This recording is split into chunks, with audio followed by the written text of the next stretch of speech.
tó ẹ mà káàsán lórí ètò wa ètò yín Sàámú Alájọṣíkà OAFP-TV. Gbogbo ẹ̀yin tí ẹ fi ẹ̀sùn kan Sàámú Alájọ wípé ó jẹ yín ní owó àjọ, ẹ̀yin bíi 13 ó ti wá kó owó ẹ̀yin 7 kalẹ̀ sí ọ̀dọ̀ tiwa níbí.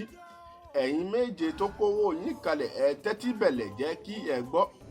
Ọmọ 18 Gbáríyẹ̀, Pẹlẹbẹ, Yọ̀síbí àti Lòkó àti Bọ́dà Gàní àti Dóngó.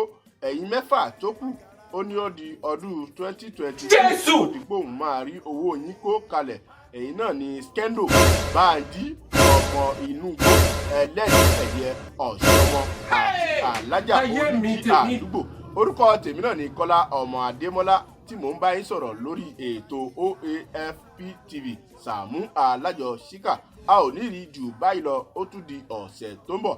Ire o.